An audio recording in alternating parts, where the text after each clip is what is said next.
Terascos. Assalamualaikum warahmatullahi wabarakatuh. Halo semuanya, perkenalkan saya Safitri, pendiri dari Terascos. Bagi kamu yang mahasiswa, pekerja kantoran, dan juga para travelers yang membutuhkan layanan yaitu pencarian kos-kosan yang sesuai dengan kriteria dan budget kalian, tapi kalian juga ingin mendapatkan pelayanan yang premium dan juga eksklusif, ini tempat yang tepat, yaitu Terascos. Kami berbeda dengan layanan-layanan lainnya karena kami memiliki beberapa social impact missions, yaitu yang pertama melalui Instagram konten yang bermanfaat di @terascos_id, yang kedua melalui Teras Talks, dan yang ketiga melalui @teras_care. Kami memiliki solusi, yaitu bagaimana yang pertama kami membuat Instagram konten yang bermanfaat agar kelak kita bisa memberikan insight dan juga knowledge kepada kalian para followers kami setiap harinya. Bagi kalian mahasiswa tahun pertama hingga tahun keempat serta mahasiswa fresh graduate yang ingin mengembangkan diri baik dalam dunia akademik maupun non-akademik, dapat mengakses informasi yang kami berikan di Instagram konten kami tentunya. Yang kedua, kami juga menciptakan Teras Talk, di mana kami mengundang para influencers di Indonesia agar kalian bisa berinteraksi secara langsung, dan kelak nanti di masa yang akan datang kalian bisa membuat dampak yang lebih besar daripada mereka. Kami telah mengadakan 2 kali Teras Talks. Yang pertama kami mengundang Kak Siti Mahdaria dari University of Melbourne untuk membagikan tips dan triks bagaimana kita memperoleh full scholarship dan bagaimana kita dapat berkuliah di universitas terbaik dunia. Dan yang kedua kami mengundang Kak Gerald Sebastian dan Kak Rizky Budiman untuk membahas tentang how to make a good content. Bagaimana kita menelisik sebuah platform kok bisa hingga ia menjadi sebuah platform besar dan dikenal masyarakat Indonesia serta memberi kebermanfaatan yang luas saat ini. Yang ketiga, kami membuat Terascare. Kami tahu kalian harus terpaksa membayar kos-kosan bulanan dan itu sangat-sangat menyakitkan, dan kami ingin meringankan beban kalian dengan cara membuat Teras_care. Terascare telah beroperasi di 5 wilayah di Indonesia, Jember, Surabaya, Malang, Jakarta, dan Medan. Dan kami akan terus memperlebar bisnis kami sehingga kami dapat memberi dampak bagi para mahasiswa dan pemilik kos agar mereka lebih terbantu selama masa pandemi ini. Selamat bergabung di komunitas kami dan selamat mencoba layanan kami. Wassalamualaikum warahmatullahi wabarakatuh. Berdoa sesuai dengan tempatnya masing-masing, dipersilahkan.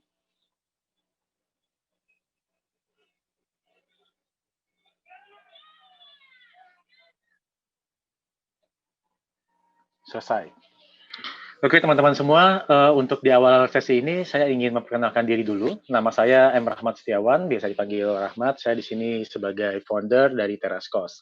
Nah, bagi teman-teman semua yang masih belum tahu apa itu Terascos, jadi teman-teman sudah merasakan nih salah satu produk yang kita buat, yaitu Teras Talks, di mana Teras Talks ini salah satu produk yang nantinya kita ingin membuat anak-anak kos atau mahasiswa-mahasiswa di seluruh Indonesia, mereka bisa hidup dan bisa berkarya lebih positif, menjalani aktivitas perkuliahannya dengan hal-hal yang lebih produktif, dengan mendatangkan beberapa influencers yang ada di Indonesia, sehingga nanti setelah acara Teras Talks ini teman-teman semua bisa mendapatkan banyak manfaat dan wawasan tentang materi yang diberikan. Selain itu, kami juga memiliki beberapa produk, yaitu salah satunya konten-konten positif yang ada di Instagram kami, yaitu Terascos ID. Saya rasa teman-teman semua sudah memfollow beberapa salah satu Instagram utama kita, yaitu Terascos ID.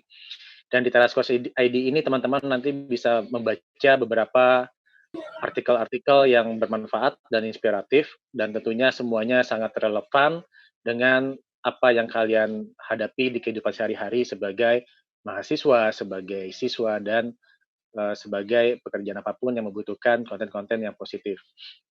Selain ada Terascos ID ini, kita juga ada yang namanya terascos.info. Nah, terascos.info ini kami tujukan kepada teman-teman semua yang sangat bimbang atau bingung dan merasakan ada kegelisahan ketika mencari kos-kosan.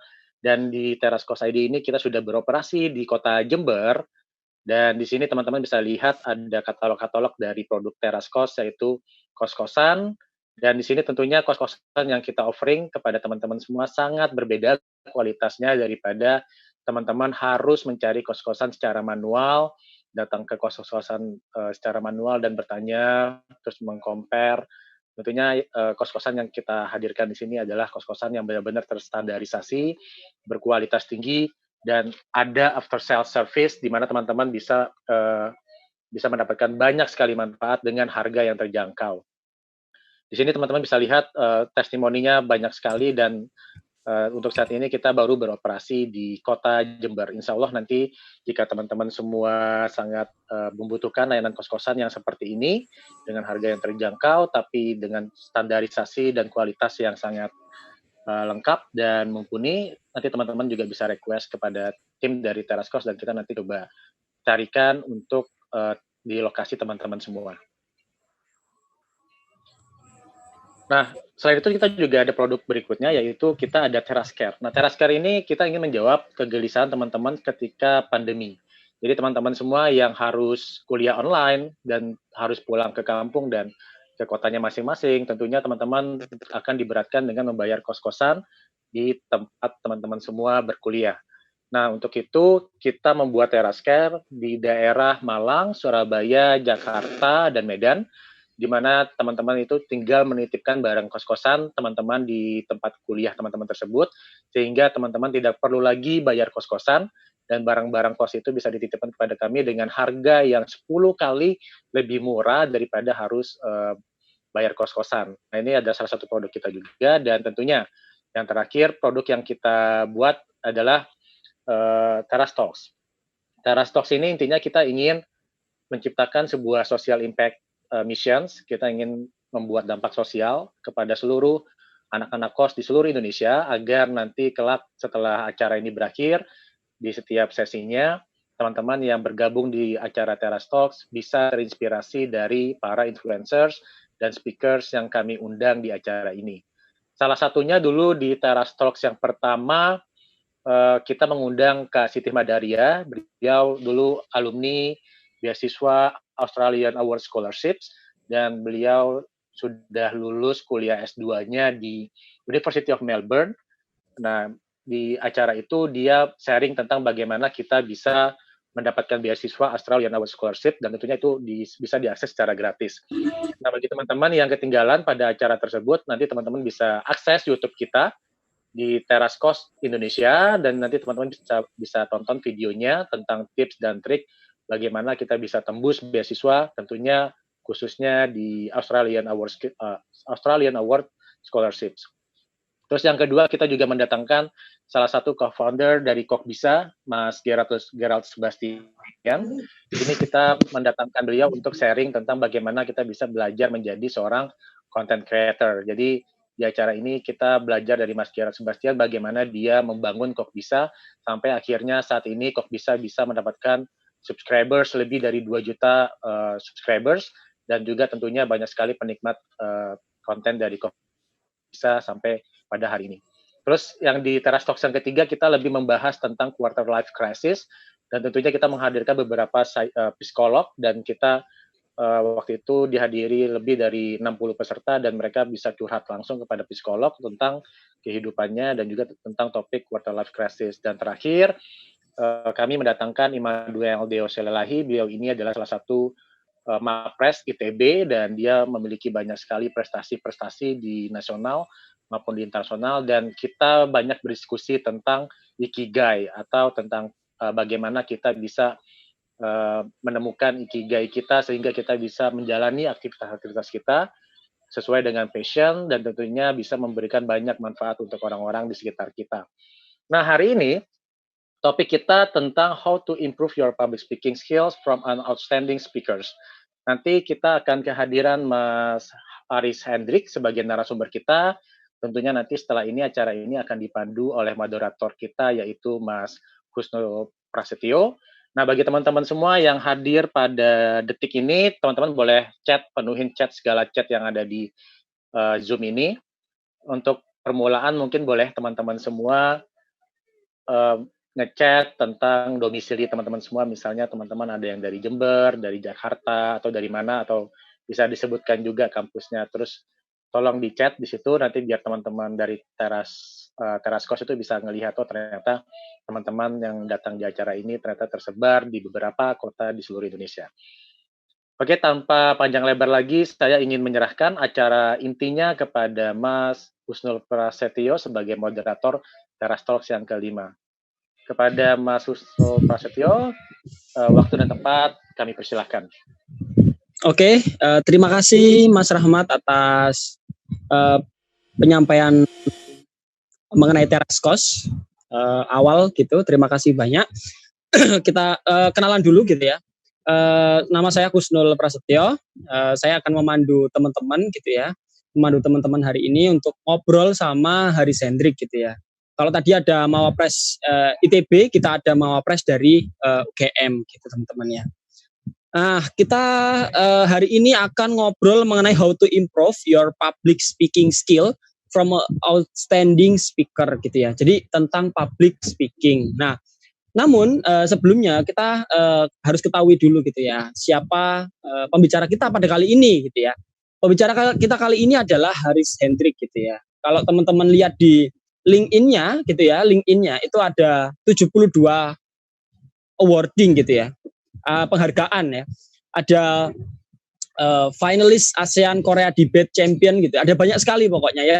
Pertama dia adalah founder dan presiden Elensa Indonesia dan Biloka Bumi Indonesia gitu ya. Kemudian official representative of Indonesia to Six ASEAN Foundation Model ASEAN Meeting 2020, runner up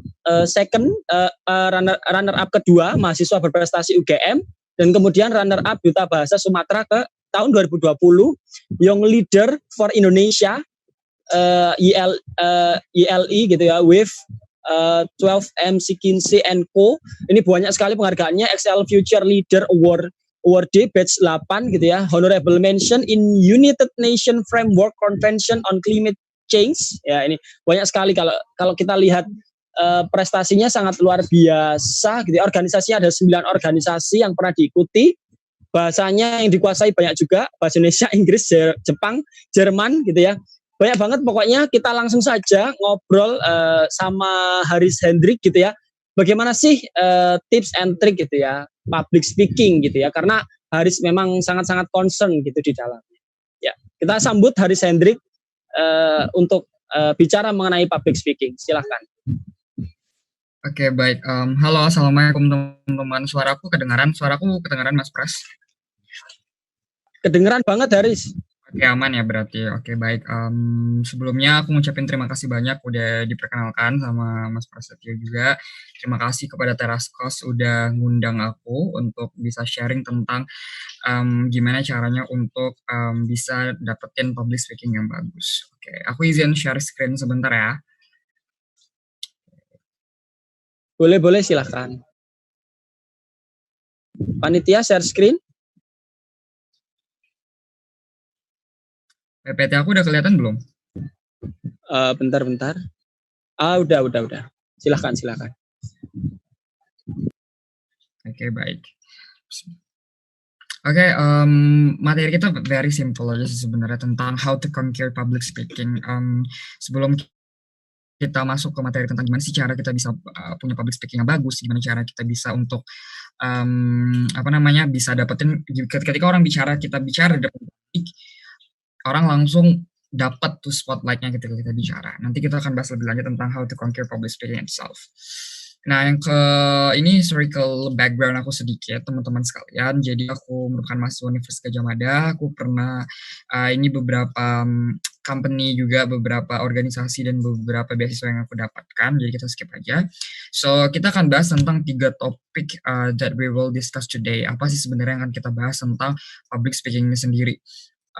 Apa sih pentingnya kita punya public speaking yang bagus? Apa sih keuntungan ketika kita bisa berbicara di depan publik dengan baik? Kayak gitu. Jadi pertama adalah introduction to public speaking. Kita harus paham dulu apa sih itu public speaking dan kenapa sih public speaking ini so-crucial itu untuk kita miliki, teman-teman. Kayak gitu.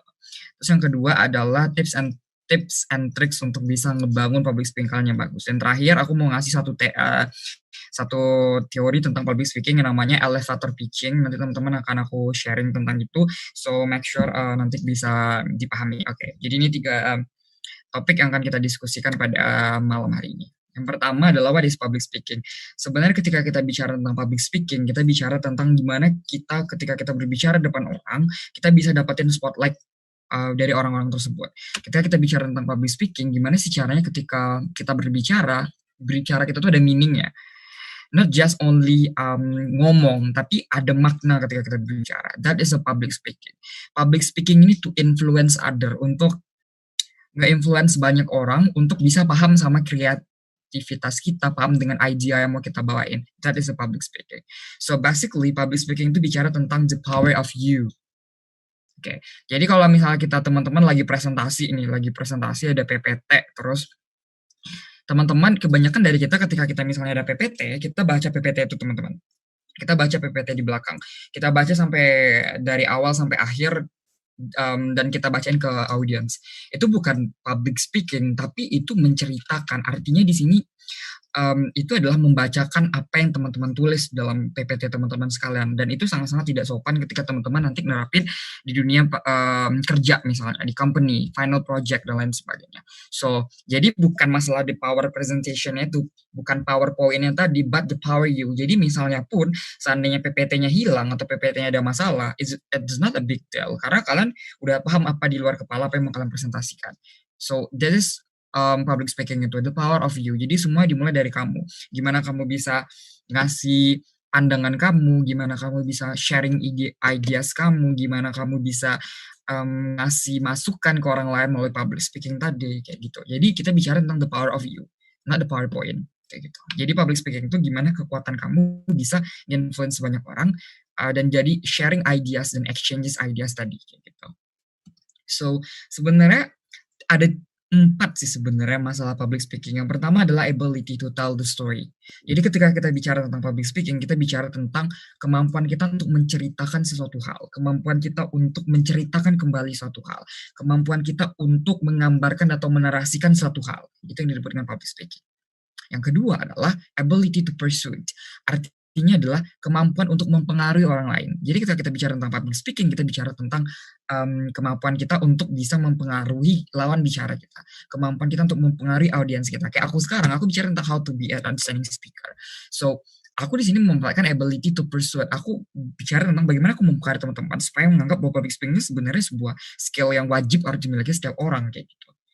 Jadi yang kedua adalah ability to persuade. Dan yang ketiga adalah ability to express your thought. Jadi ketika bicara tentang public speaking, itu bicara tentang kemampuan kita untuk mengekspresikan pikiran kita dan juga ide kita di dalam sebuah PPT, dalam sebuah narasi, kayak gitu. So, public speaking bicara tentang ability to express your thought. Yang terakhir adalah ability to know your audiences. Nah, seni dalam berbicara juga bicara tentang seni untuk mendengarkan dan memahami lawan bicara kita. Jangan hanya sekedar ketika kita bicara public speaking, kita hanya sekedar memikirkan tentang bagaimana aku bisa ngomong terus. But dalam public speaking is also about the art of listening. Seni untuk mendengarkan. Ketika kita bicara tentang public speaking, kita bicara tentang bagaimana kita juga bisa memahami dan mendengarkan karakter orang. Bagaimana kita mendengarkan cerita orang, bagaimana kita bisa menjadi teman yang baik dalam bercerita. That is also public speaking. So, jadi kalau aku pribadi, maksud dari public speaking itu adalah 4A. Jadi ability to tell the story, ability to persuade, ability to express your thought, and ability to know your audiences. Kayak gitu. Nah, yang paling crucial adalah, Kak, kenapa sih know your audiences ini penting? Karena kalian harus tahu kalian bicara dengan siapa. Karena mana tahu aja, bisa saja kalian bicara materi tentang public speaking, ternyata penonton kalian ada orang yang memang sudah terjun di dunia itu. So you need to know, you need to understand tentang ability to know your audience tadi. Jadi ketika kalian tahu, kalian juga bisa pendekatan dan approach kepada audiens kalian masing-masing. Kayak gitu. So public speaking in general itu sebenarnya kita bicara tentang konten daripada public speaking itu. Apa sih konten itu penting? Karena ketika kita nggak ada konten, kita juga nggak bisa tahu kan apa yang mau kita sampaikan. Nah, jadi kalau public speaking in general itu pertama ada di opening, kedua ada di contents-nya itu sendiri, dan closing time. Make sure 3 hal ini menjadi kerangka narasi ketika kalian ingin berbicara di depan publik. Jangan hanya cerita misalnya, Kak, aku mau public speaking tapi aku bicara tentang konten aja, notes. Tapi kalian juga harus punya the opening dan closing. Atau aku punya the opening konten aja, Kak, closingnya jangan. No, actually closing juga penting karena dia menjadi dia conclusions of everything that you said before kayak gitu. So make sure 3 ini jadi penting dalam public speaking itu sendiri. Nah, jadi sebenarnya kalau bicara tentang public speaking itu sendiri, ada salah satu teori dari Guy Kawasaki, dia bicara tentang 10, 20, and 30 rule. 10, 20, and 30 rule. Yang pertama adalah ketika kalian presentasi, ketika kalian berbicara, ketika kalian ingin memaparkan sesuatu dengan PPT, you just only have 10 slides. Maksimal banget itu 10 slides. Give presenter an ample amount of space to summarize their argument. Jadi maksimal banget itu 10 PPT, 10 slide. 20 yang kedua 20 adalah 20 minute. The average person can pay attention to you.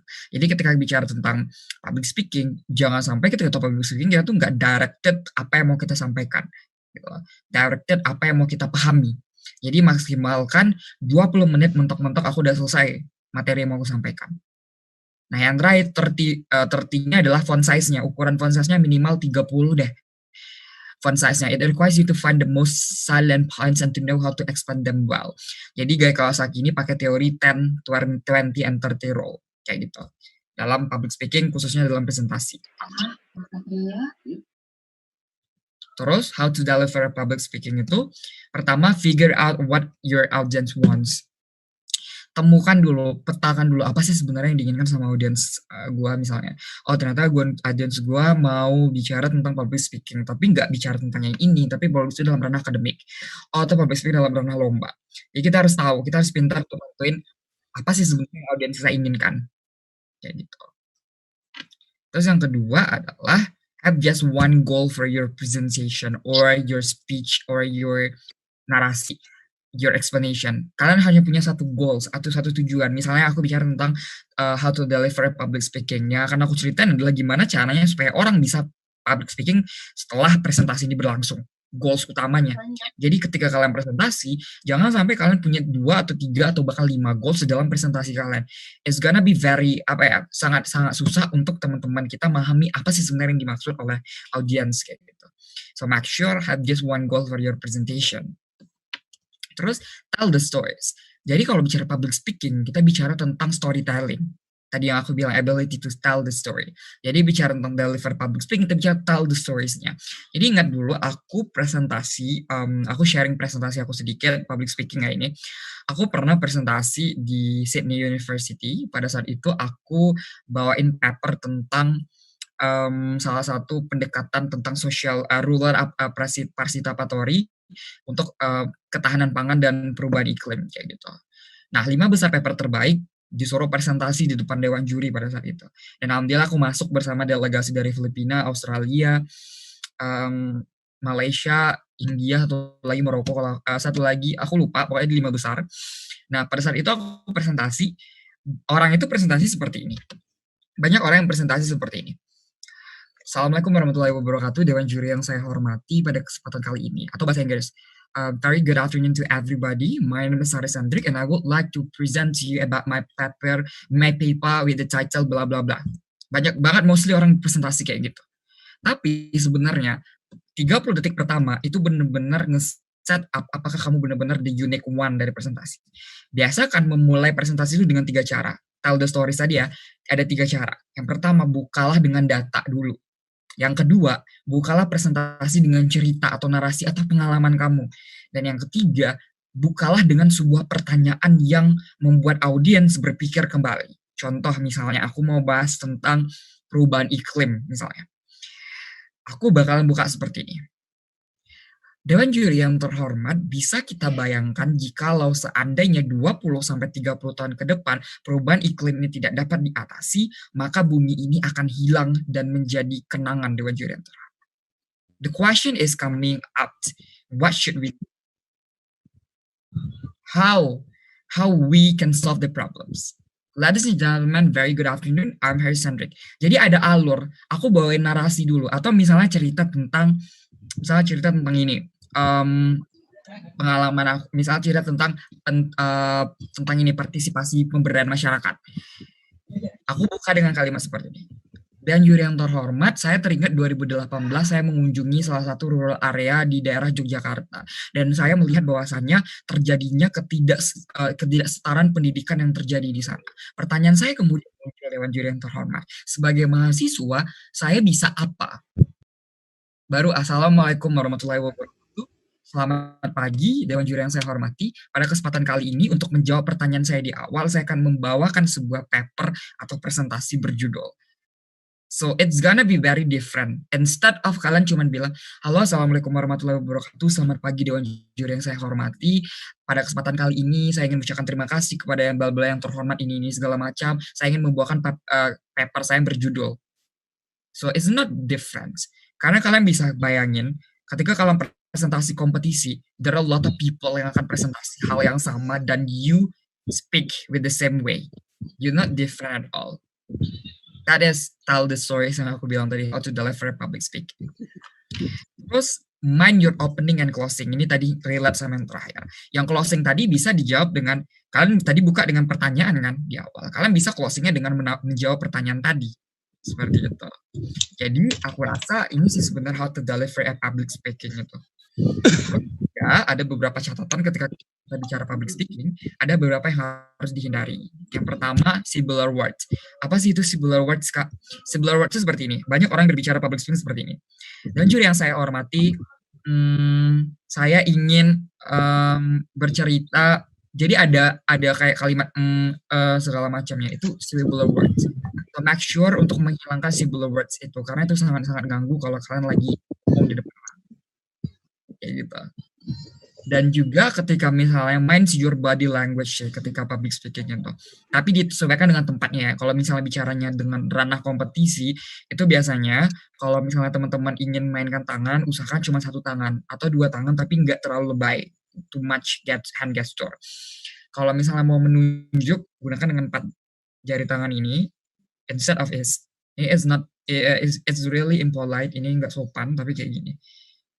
Atau misalnya kalau kalian mau tangannya tetap, jadi kalau yang cowok tuh tangannya di sini segitiga, terus letakin di perut teman-teman. Jangan letakin tangannya tuh di bawah dan itu kan lentang gitu. Kenapa? Karena kalau kalian gugup itu kelihatan banget tangan kalian kan getar-getar. Jadi make sure tangannya di perut aja, terus nunjuk ini. Terus apa bedanya kalau kita misalnya presentasinya di online, kan sekarang lagi zaman-zamannya online. Nah, kalau di online itu yang paling penting adalah bukan masalah hand gesture-nya, karena juga nggak bakalan kelihatan dengan jelas. Yang paling kelihatan itu adalah eye contact. Jadi ketika kalian public speaking, misalnya contoh nih, kalian public speaking. Aku lagi public speaking tapi aku ngelihatnya ke bawah. Kelihatan banget kan di kaca kalau aku nggak natap. Coba aku ngelihatnya ke sini. Aku lurus ke sini, ke kamera di laptop aku. Ini aku ngebangun eye contact dengan audiens aku. Jadi ketika aku berbicara seolah-olah aku natap audiens aku karena aku ngeliat ke kamera, bukan ke bawah. Jadi kalau public speaking online, make sure eye contact-nya jalan kayak gitu. Mungkin itu sih. Nanti kalau ada yang mau ditanyakan lagi bisa. Oke, selanjutnya how to present a pitching. Pitching itu sebenarnya ada yang namanya elevator pitching, teman-teman. Apa sih itu elevator pitching, Kak? Ada salah satu teknik elevator pitching ini untuk anak-anak bisnis yang suka lomba bisnis, suka lomba pamer produk inovasi, itu pitching, bicara tentang pitching, itu namanya elevator pitching. Elevator pitching ini teman-teman, jadi ceritanya seperti ini. Elevator pitching itu hadir pada saat itu ada sekretaris dan bosnya. Si bosnya ini udah mau masuk ke dalam elevator. Dan si sekretaris ini ternyata dia ada final project presentasi yang dia tuh sebenarnya awalnya gagal karena dia nggak berhasil ketemu sama bosnya. Ternyata ketemu di lift, di elevator, di lift. Terus dia mau nggak mau dia samperin lah bosnya itu di dalam lift itu sendiri. Bosnya ini mau dari lantai 1 mau ke lantai 29, yang itu butuh waktu sekitar 1 menitan, 1 menit sampai 2 menit.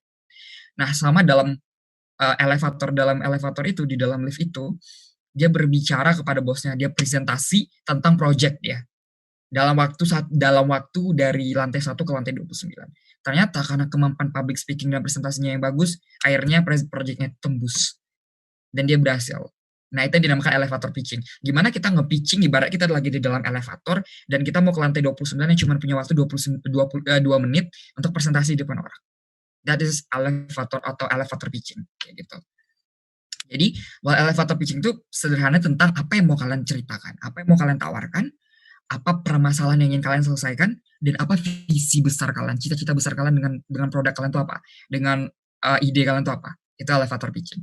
Nanti teman-teman mungkin yang anak-anak yang mau nanti kerja di startup, kerja di Shopee, di e-commerce, di Gojek, di Grab, kalau kalian presentasi, kalian nggak akan presentasi dalam waktu 5 menit.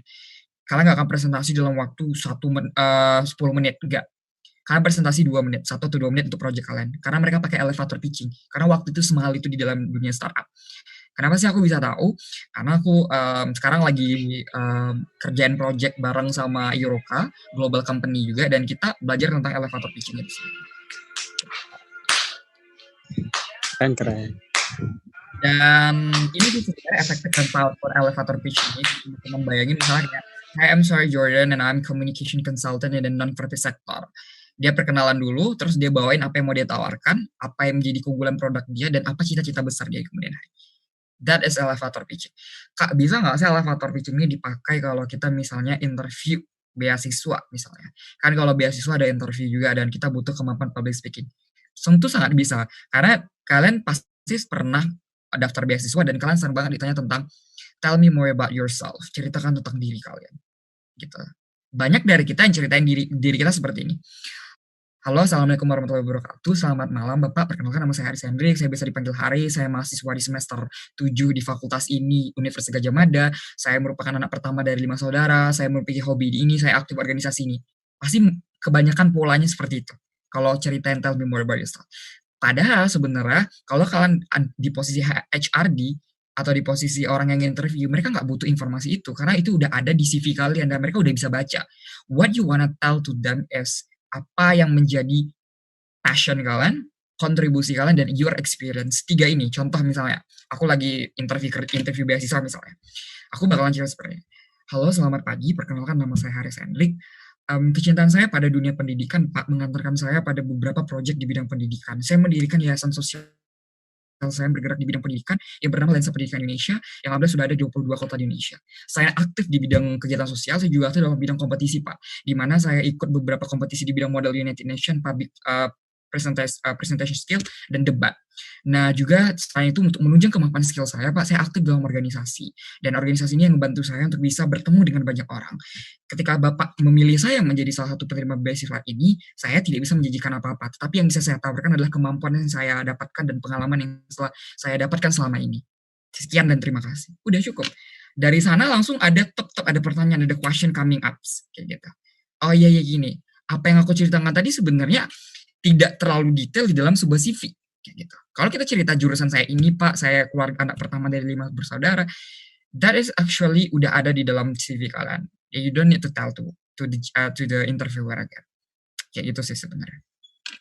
So aku rasa itu sih, I think that's all dari aku pribadi. Nanti aku mungkin kita bisa open question and answer, atau teman-teman mungkin yang bisa mau reach aku bisa lewat LinkedIn, email aku, atau mungkin Instagram aku. So thank you very much teman-teman sekalian. Aku mohon maaf apabila ada kesalahan baik bertingkah laku atau bertutur kata. Aku kembalikan lagi ke moderator. Mohon maaf ya apabila ada salah kata. Assalamualaikum warahmatullahi wabarakatuh. Waalaikumsalam warahmatullahi wabarakatuh. Wah, luar biasa banget insight-nya ya tentang public speaking gitu. Ya.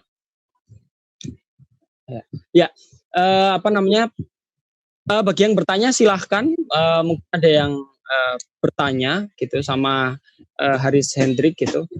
Tapi jangan lupa kalau misalnya mau ngasih kesan pesan untuk acara ini silahkan di story-nya Teras Talk atau di kolom chat ini bisa. Haris, aku mau tanya nih, kira-kira pernah nggak kamu misalnya ngeblank gitu waktu presentasi atau mungkin waktu debat? Kan mungkin pernah debat nih ya, kita pernah waktu itu di UPN Jogja kalau nggak salah.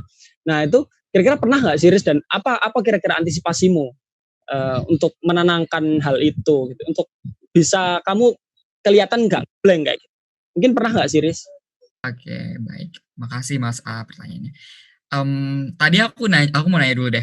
Tadi sadar nggak sih di PPT ke slide ke-5 atau ke-6 tuh aku tadi ngeblank? Nggak sadar sama sekali. Tadi itu aku ngeblank. Tapi what I am gonna do is aku akan tarik nafas sebentar, aku diam sebentar, dan aku ngomong lagi. Jadi sebenarnya teman-teman, tips untuk supaya teman-teman kelihatan, misalnya nih kalian lagi ngeblank nih, tiba-tiba lagi ngeblank dan kalian harus nyampein sesuatu hal. Cara yang pertama, diam sebentar, staccato. Ketika bicara biasanya ketika orang mulai ada ngeblank tuh karena kita berbicara terus menerus dan kita jadinya kehabisan kata-kata. Jadi ketika kita ingin berbicara dan ternyata memang ada yang ngeblank, kita berhenti sejenak, tapi jangan nampakin baju gugup, tapi dengan senyum atau mungkin ya senyum atau mengulang merepetisi beberapa pernyataan sebelumnya. Itu cara yang pertama. Cara kedua misalnya ketika kita ngeblank presentasi atau ini, kita akui bahwasanya kita ngeblank, tapi dengan kalimat elegan. Dewan juri yang terhormat, mohon maaf sebelumnya, izin saya mengulangkan kalimat saya yang telah saya sampaikan. Jadi enak, jangan sampai. Tapi banyak kan orang ketika misalnya lagi ngeblank itu dia justru seperti ini, diam atau menggunakan wajah yang cemberut atau wajah yang gugup seperti itu. Padahal sebenarnya ngeblank itu hal yang manusiawi dan orang pasti akan merasakan dan ngalamin itu.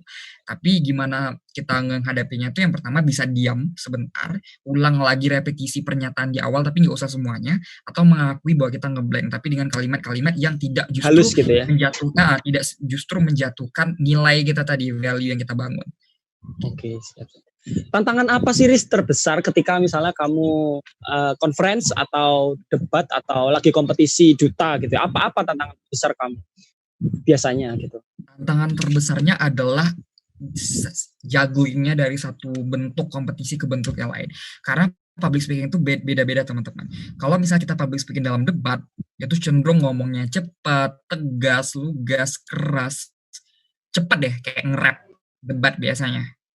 Tapi ketika bicara tentang diplomasi, kita harus benar-benar selayaknya representatif negara kita. Jadi harus lebih kalem, lebih elegan kalau ngomong, lebih santai, lebih bisa ngatur kapan harus tinggi dan rendah dalam berbicara. Atau ketika ngikutin duta misalnya. Di duta apalagi harus lebih lambat bicaranya, harus lebih tertata, harus lebih santun ya. Santun ada dan lebih ada sektenya ketika berbicara.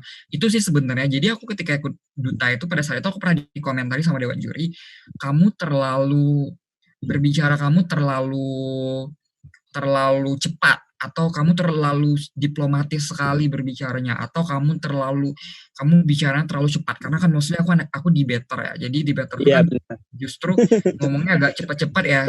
Mas Pras juga ngerasa ya kayak ngomongnya cepat-cepat, kadang suka ngomongnya nggak ada titik, tapi karena aku udah belajar gitu, bisa dipahami kok, tenang. Ya alhamdulillahnya seperti itu. Tapi kadang ada beberapa di kompetisi yang beda. Itu sih kesulitannya. Ya, jadi move ke tempat yang lain itu sulit gitu ya. Ya nggak sulit sih, tapi akhirnya kamu kan juga bisa juga kan juara. Iya, butuh adaptasi sebenarnya. Iya benar. Ini ada pertanyaan-pertanyaan nih dari netizen. Dari Anonymous pertama. How to overcome the anxiety of being not good enough before speaking in public? Nah, ini mungkin Haris bisa langsung jawab ini pertanyaan ini. Silakan. Anxiety of being not good enough before.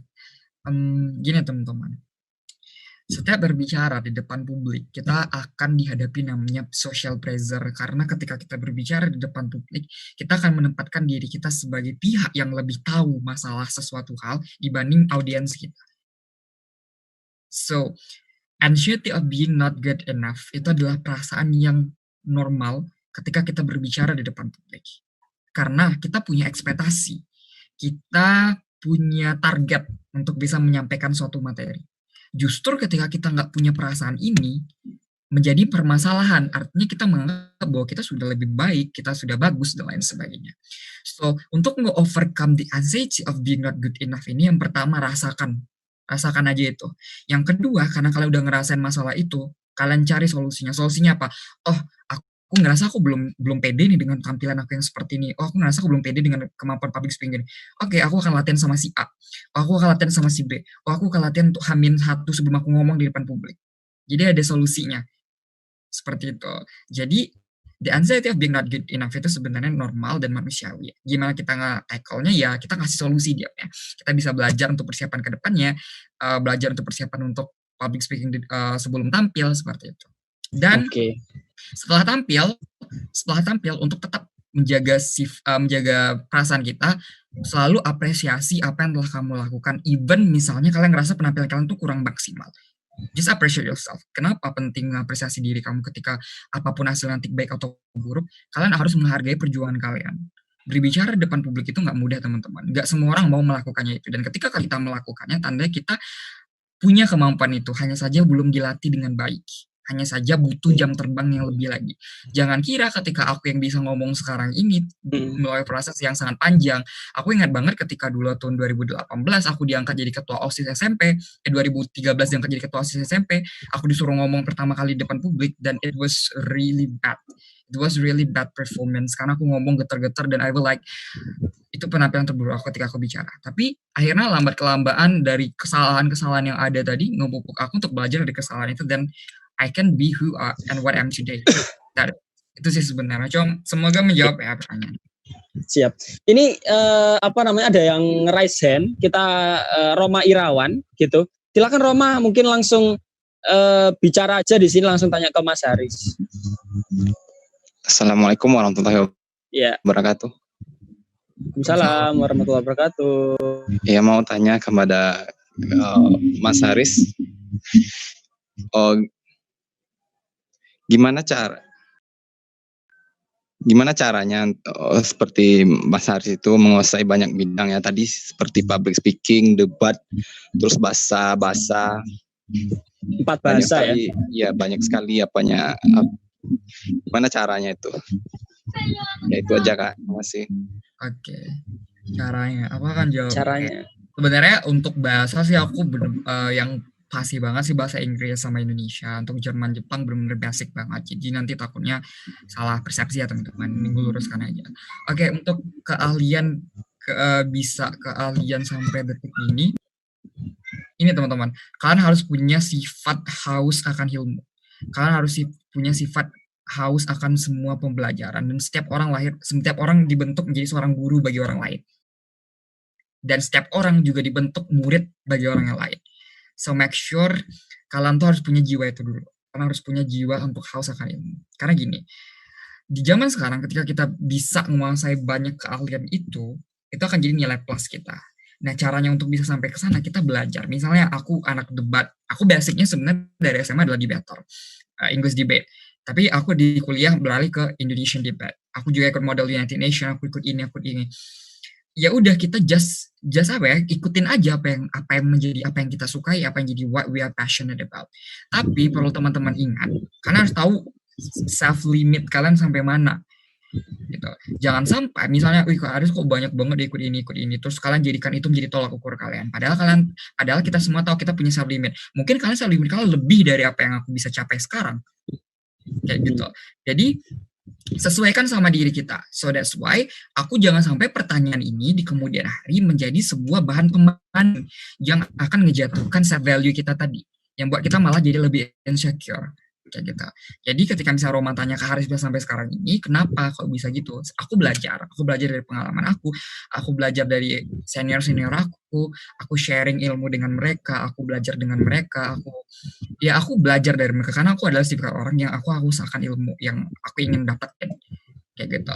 Tapi poinnya bukan masalah seberapa banyak kalian yang kamu punya sih. Poinnya adalah seberapa pengalaman itu ngebentuk kamu tadi. Prosesnya tadi. Kalau hanya sekedar bicara banyaknya keahlian, you don't feel perjalanannya tadi, it's just nothing sih sebenarnya. Semua jawab ya Roma. Tapi kalau menurut Haris, kira-kira apa yang memotivasi Haris untuk ikut ingin men-challenge diri gitu ya, ikut banyak pengalaman, mulai dari debate, mulai dari conference, mulai dari MUN dan sebagainya tadi. Apa yang membuat Haris tertarik untuk mengikuti itu semua? Pertama, jawabannya simple adalah karena aku suka. Dan yang kedua adalah aku memang dari kecil itu sangat suka berkompetisi. I don't know why, mungkin karena dulu waktu kecil itu mindset papa aku tuh adalah kamu nggak juara kalau kamu nggak juara satu. Aku pernah dapat juara 2 di kelas SMP dulu. Terus papa aku bilang ini bukan juara kayak gitu. Nah, mental feeling dari kecil diajarin dari kecil sama papaku, yang itu ngebentuk aku kemudian hari. Sehingga sampai detik ini aku adalah tipikal orang yang suka dengan kompetisi. Karena aku merasa dengan kamu ikut kompetisi, pertama networking kamu akan expand, akan luas. Terus yang kedua, kamu bisa ngukur kemampuan kamu. Oh, kita biasa ngira diri kita ini udah bagus, tapi pas kita terjun, ternyata belum dapetin hasil yang kita inginkan. Artinya masih banyak evaluasi di kemudian hari yang buat kita akan jadi lebih baik lagi. Kayak gitu. Motivasi sederhana itu sih, kayak ikut kompetisi untuk evaluasi diri sih. Oke. Ini kita beralih ke pertanyaan dari Slido ya, Haris. Itu kan tadi waktu presentasi Haris nyampaikan bahwa bisa aja gitu ketika misal kita presentasi akan ada orang yang lebih expert dari kita. Lah ini sesuai pertanyaan dari Anonymous. Gitu ya. Bagi tips dong Kak, bagaimana sih caranya bicara di depan orang-orang yang notabene lebih expert dari kita? Nah itu Haris lebih bisa menjelaskan gitu. Apa sikap kita mungkin ya? Sikap kita bagaimana? Kemudian kita kira-kira insecure apa enggak? Kita harus ngapain? Apakah minder atau gimana? Itu mungkin Haris seperti apa? Oke, pertama adalah ketika sebelum kalian berbicara di depan orang, make sure Bapak Ibu, misalnya nih Bapak Ibu yang saya hormati, pada kesempatan kali ini saya memposisikan diri saya sebagai teman berdiskusi Bapak Ibu sekalian. Jadi misalnya kalau ada masukan di kemudian hari, kita bisa diskusikan setelah presentasi ini berlangsung, setelah presentasi ini selesai. Jadi kita ngakui bahwasanya, oh ternyata gue belum se-expert ini. Jadi kita posisikan diri kita sebagai teman diskusi instead of pembicara. Kayak gitu. Jadi misalnya nih, Kak, tiba-tiba ada pertanyaan yang kita nggak bisa jawab nih Kak.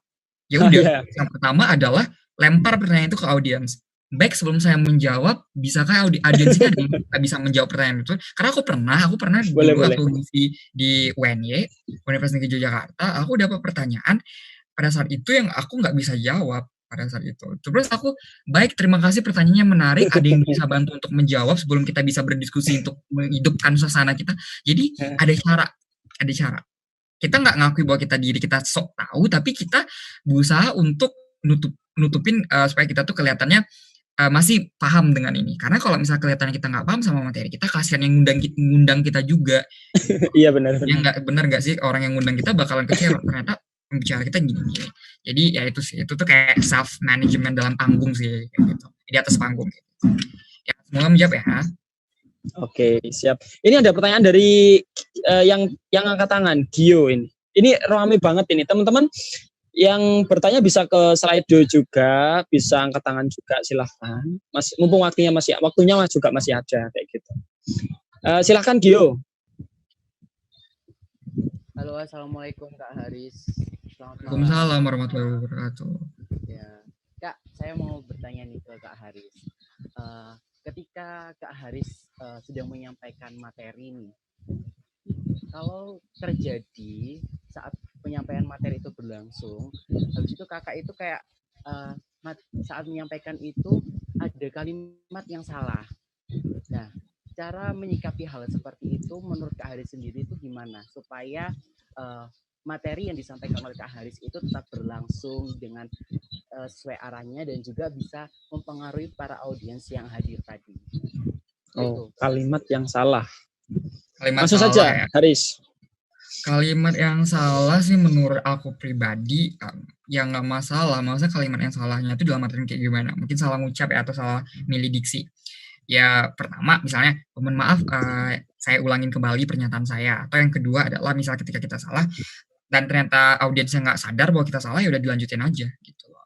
Karena menurut aku presentasi atau ngomong di depan publik tuh nggak menuntut kamu harus sempurna banget kok gitu loh. Yang penting adalah ketika kalian presentasi atau ngomong di depan publik, yang penting adalah value yang kalian ceritain tuh nyampe ke audiens. Itu sih sebenarnya.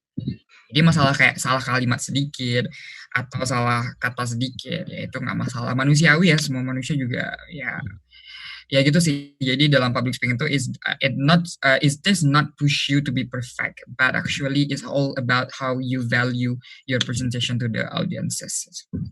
Oke, siap. Oke, makasih Kak Aris. Sama-sama. Makasih ya Gio pertanyaannya. Sama-sama. Kita lanjut ke pertanyaan berikutnya, Haris. Ini Ada pertanyaan, kira-kira apa sih yang menunjang performa public speaking gitu? Public speaking, oke. Penunjang public speaking itu banyak banget. Public speaking ini sangat-sangat luas banget ya. Kalau misalnya interview misalnya, kan public speaking juga kayak interview. Itu yang menunjang adalah yang pertama konten, look, karena look itu juga penting teman-teman. Gimana kalian dress up itu juga penting.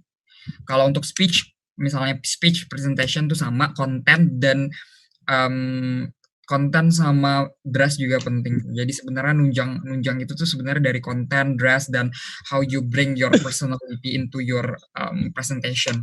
Itu sih sebenarnya yang penting. Jadi banyak ya faktor-faktornya ya. Mungkin teman-teman bisa terapkan nih. Gitu ya. Ada juga pertanyaan dari Citra. Oh, ini kayaknya udah ditanyakan tadi. Ketika terima pertanyaan yang nggak terduga kayak gimana? Udah kan ya ini tadi. Kayak tadi udah kayaknya. Terus dari Fitriani, bagaimana cara membuat pemapar dan audiens menjadi lebih interaktif dan menyadari topik yang dibahas itu penting? Nah, ini mungkin Haris bisa menjawab. Sebenarnya kalau membuat materi itu menjadi interaktif adalah jadi gini teman-teman. Ketika materi itu menjadi interaktif, artinya pembicara berhasil menyampaikan materi dengan baik. Ketika cara nguji supaya apakah interaktif nanti dalam sisi Q&A, banyak nggak yang bertanya atau ada nggak yang ada yang mau bertanya atau tidak gitu loh. Itu adalah satu bentuk kunci kesuksesan dalam menyampaikan materi. Cara membangun dia interaktif adalah, yaitu yang pertama adalah ketika kalian presentasi, kalian bisa paham karakter audiens kalian. Oh, karakternya adalah bapak-bapak kayak gitu. Oh, karakternya ternyata mahasiswa. Pendekatannya beda-beda, jokesnya juga beda-beda, atau pendekatan berbicaranya beda-beda, istilah-istilah yang digunakan beda-beda. Jadi, makanya aku bilang tadi ketika bicara public speaking, know your audiences well. Kalian harus tahu dulu, petain dulu audiensnya siapa. Aku biasanya kalau diundang jadi pemateri, aku biasanya nanya audiensnya ini siapa kayak gitu. Aku pernah di WNY 17 November kemarin, aku sharing tentang perspektif aku sebagai pemuda pendidikan, tentang pendidikan yayasan sosial aku. Itu aku formal banget karena pada saat itu pembicaranya selain aku ada Bapak Nadiem Makarim pada saat itu. Pada saat itu ada Bapak Nadiem Makarim, ada aku, ada Ibu Butet Manurung dari sekolah institut, sama Ditjen Perguruan Tinggi. Kita lagi bahas tentang pendidikan dan aku mewakili perspektif pemuda pada saat itu. Nah, mungkin dong pendekatan aku kayak gini, aku santai kayak gini, enggak, beda. Jadi memang harus lebih tahu formal your audience well gitu. Apakah ini harus formal atau semi formal atau gimana ya. Menjawab ya. Semoga menjawab ya. Terima kasih pertanyaannya. Nah, ada lagi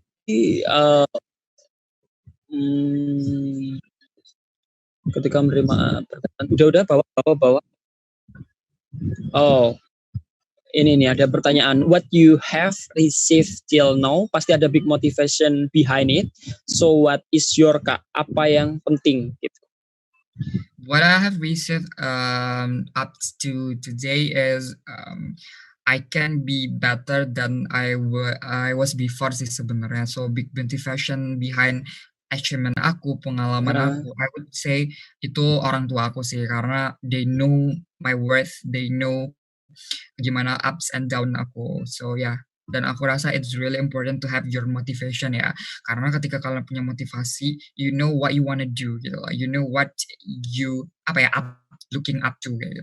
Jadi aku rasa itu sangat penting banget. Oke, siap.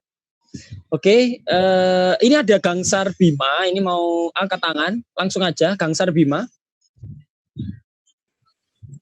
Oke, halo Kak Haris. Gangsar Bima. Ya, silakan. Saya mau tanya, jadi kan mungkin agak melenceng dari public speaking ya. Saya mau tanya ke bagaimana Kak Haris itu bisa menyeimbangkan dari bisa jadi mawapres, jadi ikut punya nilai yang bagus di kuliah dan juga ikut di organisasi dan juga kegiatan lembaga begitu Kak. Dan bagaimana cara bisa konsisten gitu? Oh, balance ya, bagaimana caranya biar balance? Menarik. Ya.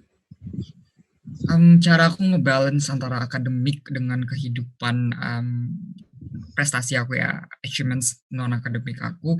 Yang pertama aku harus tahu prioritas aku dulu. Jadi teman-teman kalau bicara tentang time management tuh nggak sekedar manajemen waktu aja, tapi bicara skala prioritas. Teman-teman, aku punya salah satu bentuk teori namanya matrix, the art of priority matrix. Itu bicara tentang bentar ya, aku boleh coret-coret ini nggak, screen bentar nggak? Boleh. Boleh ya, aku coret bentar ya. Jadi bentar, aku pakai apa ya?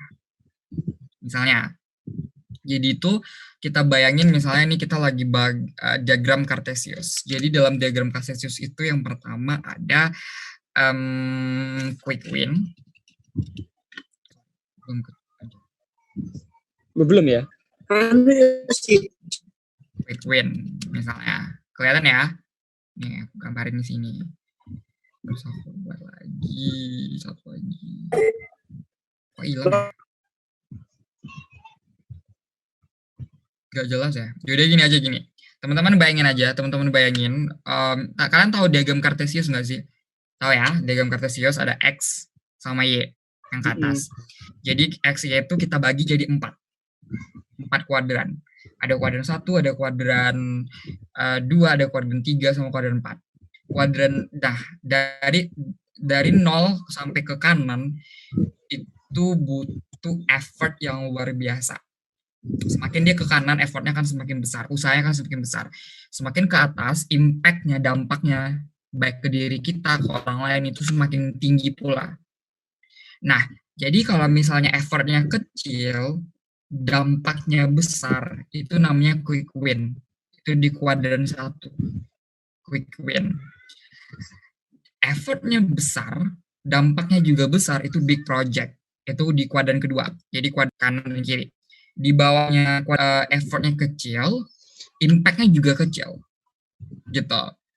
Nah, aku lupa namanya apa, quick win, big project, satu lagi ini kita namanya X, dan yang terakhir itu adalah effortnya gede tapi impact-nya kecil, namanya big wasted.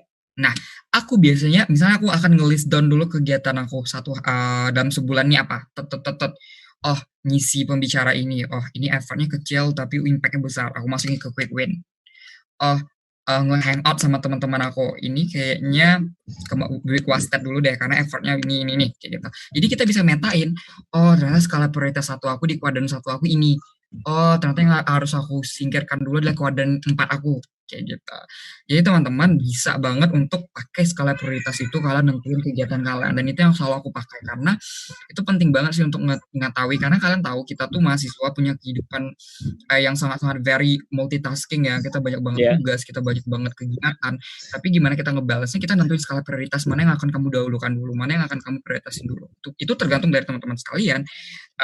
Kak, boleh nggak sih kita deadline untuk ngerjain sesuatu? Menurut aku pribadi boleh-boleh aja, as long kamu tahu konsekuensi di belakangnya apa. Oh, kalau aku deadline, aku harus ngerjainnya besok ini nih, dan ini numpuk tugasnya banyak. Kalau aku sanggup, tanyain ke diri sendiri, aku sanggup mengerjainnya. Kalau aku sanggup, ya udah, aku akan deadline. Aku bisa me time dulu. Kayak gitu. Itu tergantung dari kamu. Nah, kenapa aku bisa sampai aku bisa ikut Mapres terus akademik aku alhamdulillah bagus, itu karena aku memprioritaskan menjadi dalam bentuk term. Misalnya aku ikut lomba, tapi pas waktu ujian itu aku fokus belajar, kayak gitu. Aku fokus untuk dapatin nilai. Jadi kalau ujian kamu nggak lomba dulu ya? Iya, nggak lomba dulu. Tapi pernah aku pernah ada konferensi pada saat itu di Kamboja, dan pada saat itu aku ujian, aku minta surat izin sama dewan ya, aku ujiannya nyusul kayak gitu. Itu tergantung kamu gimana nge-manage-nya dengan baik aja sih. Tahu apa yang menjadi tanggung jawab kamu dan prioritas kamu. Oke. Semua menjawab ya. Tadi nanya yang ya, semua membantu menjawab ya. Oke, amin. Ya, ini dari anonimus lagi ya. Ini dia nggak mau nyebutin namanya.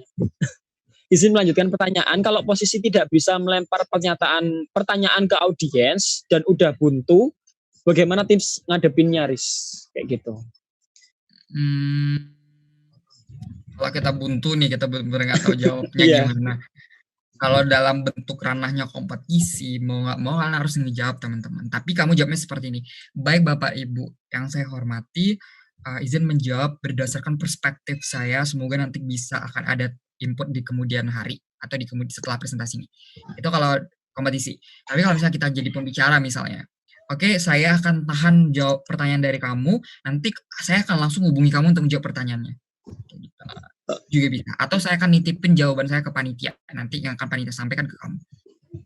Kalau itu dalam konteksnya jadi pembicara. Konteks kompetisi kalian jawab semampu kalian, tapi yang paling penting adalah jangan gugup aja sih sebenarnya.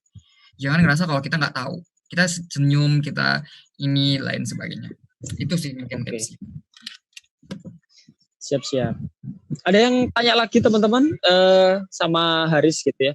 Udah banyak banget ya insight yang bisa kita dapatkan, mulai dari skala prioritas, terus cara ngomong di depan umum itu kayak gimana gitu ya.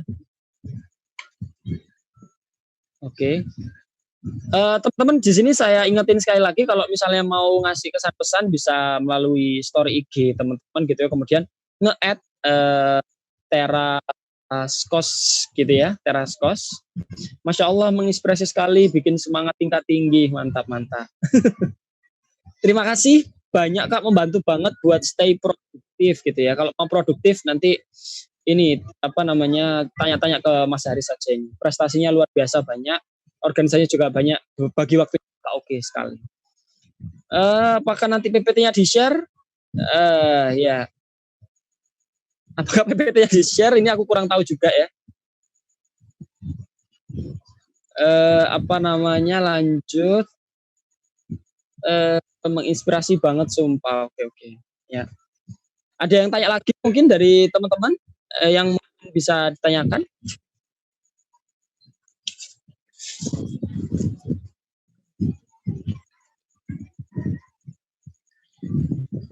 Iya. Oke, kalau nggak ada aku yang tanya aja kalau kontak Kak Haris. Kira-kira Haris, dalam setiap kompetisi itu apa sih kesan yang mungkin nggak akan bisa terlupakan gitu? Yang ya, apa kompetisi apa yang mungkin bisa nggak terlupakan? Mungkin apakah di setiap kompetisi itu nggak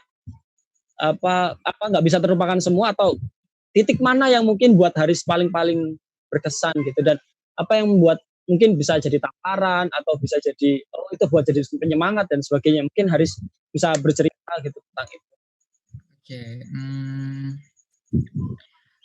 Lebihana semua kompetisi yang aku lakukan itu punya kesan masing-masing, punya pembelajaran masing-masing. Tapi kalau ditanya paling berkesan itu mungkin 2017 pada saat itu plus 2 minggu atau pas itu masih maba, terus ada ospek gitu kan. Setelah 2 minggu ospek, alhamdulillah aku dapat kesempatan untuk wakil Indonesia di ASEAN International Summit. Wah, pertama kalinya pada saat itu maba, dan aku kompetisi sama mahasiswa semester akhir banyak banget, dan kita disuruh presentasi project gitu loh. Dan pada saat itu aku mikir, walaupun aku masih muda, aku nggak mau hanya sekedar jadi peserta pada saat itu. I need to grab at least one awards, dan aku ngejar best presentation pada saat itu. Dan pada final 2-nya aku berhadapan sama mahasiswa dari Universitas Utara Malaysia kalau nggak salah, final 2-nya antara aku sama dia pada saat itu. Dan kita presentasi, kita debate juga pada saat itu, dan kita asking question sama dewan juri. Dan I don't know why pada saat itu akhirnya Tuhan itu baik banget, akhirnya aku jadi pemenang pada saat itu, best presentation-nya. Keren. Dan itu kayak ngemotivasi aku di awal banget, kayak ternyata aku bisa. Aku bisa kayak gitu. Dan akhirnya dari sana aku aktif ikut lomba. Itu sih titik awal aku lomba di perkuliahan, karena itu lomba pertama aku sebagai mahasiswa. Jadi mahasiswa udah lombanya internasional ya sekarang. Keren. Iya, alhamdulillah. Terus gimana sih caranya ngimprove gitu ya public speaking, especially English gitu? Ada yang tanya tuh di kolom chat. Oke. Ini banyak juga pertanyaan datang ke DM Instagram aku tentang Kak Haris, gimana sih caranya berpublic speaking dalam bahasa Inggris dengan baik. Aku saranin teman-teman nonton TED Talk di YouTube. Teman-teman klik aja TEDTALK. Teman-teman lihat gimana orang itu presentasi, teman-teman lihat dan teman-teman pelajari mereka berbicara seperti apa. Dan itu kan namanya kosakata banget. Terus juga kalau misalnya teman-teman suka nonton film terus aktifin aja subtitle ya, terus kalau lihat dia ngomong apa terus artinya apa, itu nanti kan teman-teman catat kalian belajar, itu efektif banget sih. Terus aku juga suka nonton BBC berita-berita gitu di YouTube dalam bahasa Inggris. Itu juga ngebantu. Tapi aku lebih suka nonton TED Talk sih. TED Talk tuh kayak inspire. Ada yang bisa dia cerita tentang ketika dia didiskriminasi karena ras dia. Terus dia cerita tentang menjadi leader pertama wanita di salah satu kampus. Dia banyak banget dan itu inspiring banget. Dan selain nambah kosakata bahasa Inggris, selain public speaking juga, itu juga nambah perspektif baru tentang hidup aja sih. Oke, siap. Luar biasa banget, sumpah.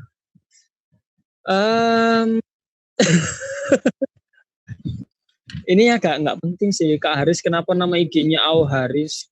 Apakah terinspirasi dari Au Karin gitu? Ya, nggak Haris betul. ini? Nggak usah ya? Oh iya. Ya jawab juga nggak apa-apa. Iya, aduh, gimana ya? Kenapa namanya Al Harith? Biar ini aja, jadi biar mudah dicari aja gitu. Netizen ini apa ya? Lucu ya? I didn't expect that the questions coming up like this. Terus, Oke, siapa sih yang nanya tadi? Tapi nggak apa-apa, pertanyaannya selingan gitu aja. Oke. Terus gimana sih, Riz, cara mengatasi gugup gitu ketika misalnya bicara di depan umum? Tapi kayaknya Haris nggak pernah gugup ya? Pernah. Ya mungkin bisa diceritakan gitu pengalaman gugupnya mungkin dulu kayak gimana, Riz? Mungkin bisa jadi sampai kayak gini. Justru ketika aku kompetisi lomba, aku suka banget sama perasaan gugup itu. Kenapa? Karena itu kayak macu adrenalin untuk giving best ketika presentation. Justru ketika misalnya aku nggak gugup, jadi aneh kayak, kok gue nggak gugup ya presentasi ini. Aku justru suka perasaan gugup itu dan aku rasa kayak itu tuh challenging aja sih bagi aku. Ketika ada perasaan gugup tuh kayak, gue rasa gugup nih, gue harus belajar lagi, harus persiapan lebih matang lagi kayak gitu. Jadi rasa aku gugup tuh manusiawi. Jadi feel that emotion aja sih sebagai manusia, kita ya udah rasain aja emosi-emosi yang bergejolak gitu di dalam diri kita. Salah satunya gugup tadi.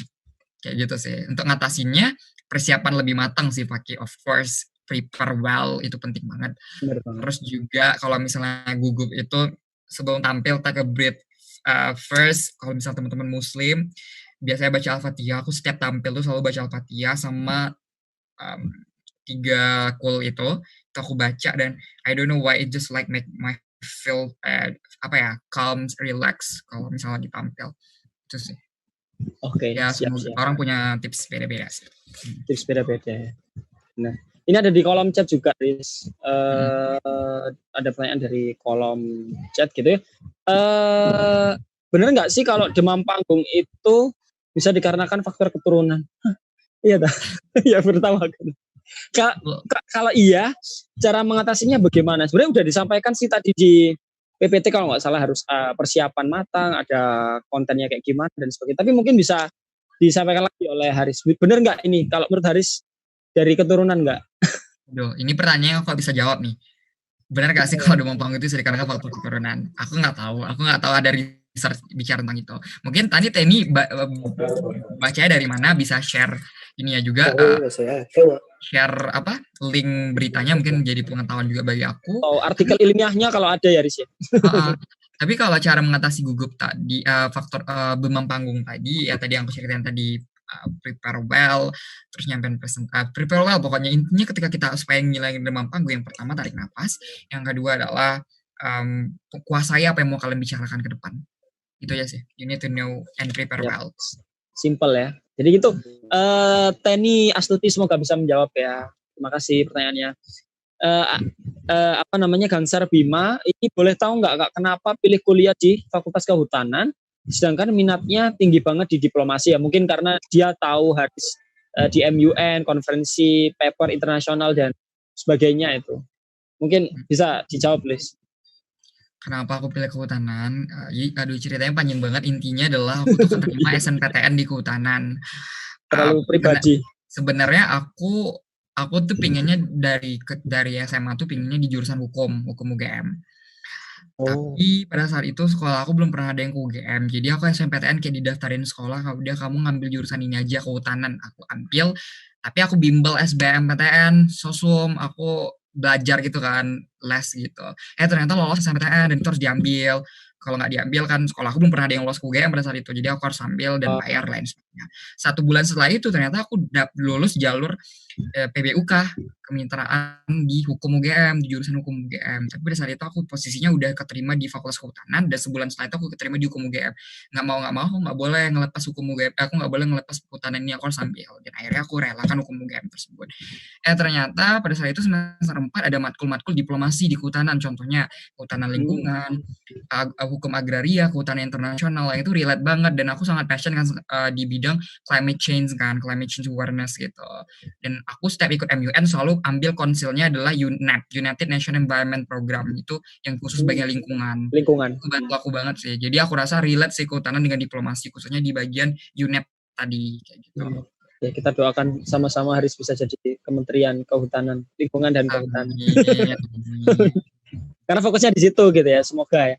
Terus pertanyaannya banyak banget, Riz. Ini berarti menunjukkan bahwa kamu sangat-sangat persuade gitu ya. Maksudnya teori public speaking benar-benar kamu terapkan di seminar talk show ini gitu. Ini pertanyaan pastinya itu bisa dicapai karena kakak selalu mencari informasi ya. Nah itu gimana sih kak? Apakah kak follow IG khusus gitu, akun lomba dari cutting atau teman-teman yang memang suportif itu? Oh mungkin waktu Haris dapat info ini itu dan sebagainya itu dari mana kayak gitu? Iya, bener banget. Jadi teman-teman kan kalian punya sosial media. Siapa sih di sini nggak punya Instagram kan?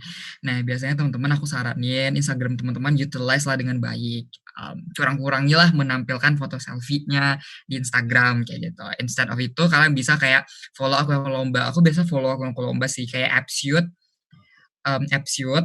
terus juga Appsuite, info beasiswa, info lomba, hashtag lomba yang aku suka, misalnya debat, MUN aku follow. Itu penting sih karena informasi itu kita nyari teman-teman. Juga aku biasanya follow cutting-cutting yang inspiratif, yang inspirasi aku ingat banget 2017 itu ya teman-teman, aku follow mapres UGM. Sekarang jadi mapres beneran loh guys. Terus aku chat mapres UGM-nya itu kayak, kak aku mau belajar dari kakak dong, aku mau belajar ini kayak gitu. Padahal pada itu mereka belum kenal aku, maksudnya aku masih maba kan, siapa sih Haris gitu, masih belum yang kayak sekarang lah kayak gitu. Nah itu sih, jadi manfaatkan sosial media dengan baik ya teman-teman, khususnya Instagram. Sekarang TikTok juga menurut aku banyak manfaatnya juga kayak gitu, follow akun-akun yang ngasih inspirasi kayak gitu. Ya itu sih. Benar banget. Ya intinya haus ilmu gitu ya Haris ya. Kamu selalu men-challenge dirimu sendiri kayak gitu. Ya benar. Ya. Ada pertanyaan lagi? Nggak ada. Udah ya teman-teman ya.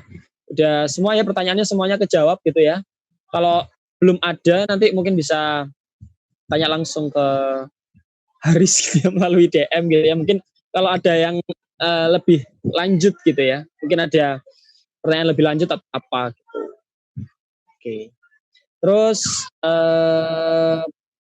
mungkin udah nggak ada pertanyaan lagi dari teman-teman. Udah ya nggak ada yang mungkin udah terlalu sangat-sangat jelas sekali gitu ya. Semoga acara kali ini bisa mendapat acara ini sangat-sangat bermanfaat sekali gitu ya. Semoga teman-teman bisa merasakan dampaknya, bahkan ya bisa diterapkan gitu untuk diri sendiri gitu. Nah, sebelumnya kita foto bareng dulu gitu ya. Kalau nggak ada pertanyaan lagi mungkin kita bisa terakhir ini Riz. Siapa role model kamu dan mengapa pilih orang itu gitu, untuk jadi role model? Kalau ditanya role model aku bingung ya jawabnya karena banyak banget ya role model aku yang inspirasi aku banget. Tapi satu role model aku adalah aku sangat menyukai cara public speakingnya Mbak Najwa Shihab, dan somehow kadang aku juga sering ngikutin beberapa diksi beliau dan aku rasa itu sangat inspiring banget. Jadi aku rasa Najwa Shihab salah satu role model aku kalau bicara public speaking. Oke, Najwa Shihab teman-teman. Oke, mungkin bisa foto dulu gitu ya sebelum kita mengakhiri. Oh iya, jangan lupa ngisi link gitu ya, link feedback yang ada di kolom chat gitu ya untuk sertifikat, keperluan sertifikat dan sebagainya. Teman-teman panitia mungkin bisa siapkan untuk link feedbacknya. Ya. Perlu diketahui juga, saya ingatkan bahwa Terascos ini adalah Teras Talk ke topik kelima gitu ya, seperti yang dijelaskan oleh Mas Rahmat tadi. Ya. Misi Terascos ini bagaimana mahasiswa itu bisa hidup lebih produktif ketika teman-teman itu tinggal di kos, mempelajari banyak hal melalui pembicara-pembicara yang keren-keren ini, dan bahkan mungkin bisa jadi diterapkan juga teman-teman, bahkan bisa jadi hebat kayak Mas Haris gitu. Mungkin link feedbacknya bisa di share panitia gitu ya. Oke. Sembari kita sembari menunggu link feedbacknya gitu ya, kita foto bareng gitu teman-teman. Kita foto bareng ya teman-teman. Oke. Bagi yang belum buka kamera, silakan dibuka dulu kameranya. Dibuka dulu kameranya. Ya, kalau nggak dibuka berarti kayaknya ini ada yang kamar mandi kan. Ditinggal. Ayo, oke. Room pertama ya, slide pertama ya. Oke, aku tak pas kacamata aja kayak Haris. 1 2 3. Oke. Selanjutnya room kedua, slide kedua, 1 2 3. Lanjut, slide ketiga teman-teman. 1 2 3. Giginya dikelihatin juga boleh. 1 2 3. Oke, slide keempat. 1 2 3. Oke, terima kasih ya teman-teman ya semuanya ya sudah sudah mengikuti acara ini sampai akhir gitu ya. Teman-teman kalau mau share acara kali ini gitu ya, bisa melalui story IG teman masing-masing, kemudian @terastalk gitu ya. Nah, kemudian jangan lupa juga teman-teman, Terastalk ini akan ada gitu ya, akan ada gitu ya, sustainable gitu ya, berkelanjutan. Akan ada Terastalk berikutnya juga dengan menghadirkan pembicara-pembicara lainnya gitu ya. Oke, itu saja mungkin closing statement dari Haris untuk hari ini gitu, untuk menginspirasi teman-teman gitu supaya semangat untuk meraih mimpi ke depan, tentunya dengan public speaking ya. Silakan Haris. Oke, closing statement aku sederhana teman-teman, jadilah pribadi insan yang haus akan ilmu dan selalu ingin jadi pribadi yang lebih baik dari. Tetap semangat, jangan pernah bandingkan diri kalian dengan orang lain, jangan pernah bandingkan perjalanan kalian dengan perjalanan orang lain. Setiap orang punya prosesnya masing-masing, jadi jadilah versi terbaik dari hidup kalian sendiri. Semangat. Semangat. Terima kasih udah disemangatin Mas Haris ini semuanya. Terima kasih. Oke, saya atas nama moderator pada kesempatan hari ini mengucapkan mohon maaf yang sebesar-besarnya kalau misalnya banyak kesalahan atau kekurangan gitu ya. Terima kasih Haris. Itu udah linknya udah ada di kolom chat. Silakan diisi untuk peserta bagi yang membutuhkan yang ingin sertifikat gitu ya. Terima kasih sekali lagi Haris, terima kasih. Semoga sampai jumpa lagi ya di acara-acara berikutnya. Sukses terus pokoknya. Terima kasih. Terima kasih. Izin live ya teman-teman sekalian. Assalamualaikum. Waalaikumsalam. Waalaikumsalam.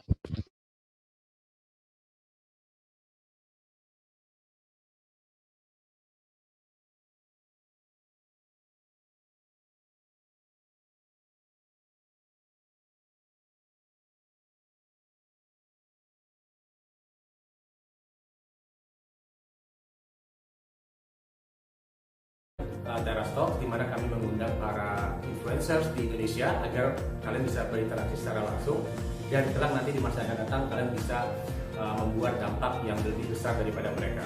Kami telah mengadakan 2 kali Trust Talks. Yang pertama kami mengundang Kak Siti Mahdaria dari University of Melbourne untuk membagikan tips dan triks bagaimana kita memperoleh full scholarship dan bagaimana kita dapat berkuliah di universitas terbaik dunia. Dan yang kedua kami mengundang Kak Gerald Sebastian dan Kak Rizky Budiman untuk membahas tentang how to make a good content. Bagaimana kita menelisik sebuah platform kok bisa hingga ia menjadi sebuah platform besar dan dikenal masyarakat Indonesia serta memberi kebermanfaatan yang luas saat ini. Terus yang ketiga, kami membuat TerasCare. Kami tahu kalian harus terpaksa membayar kos-kosan bulanan dan itu sangat-sangat menyakitkan, dan kami ingin meringankan beban kalian dengan cara membuat Teras_Care. TerasCare telah beroperasi di 5 wilayah di Indonesia, Jember, Surabaya, Malang, Jakarta, dan Medan. Dan kami akan terus memperlebar bisnis kami sehingga kami dapat memberi dampak bagi para mahasiswa dan pemilik kos agar mereka lebih terbantu selama masa pandemi ini. Selamat bergabung di komunitas kami dan selamat mencoba layanan kami. Wassalamualaikum warahmatullahi wabarakatuh.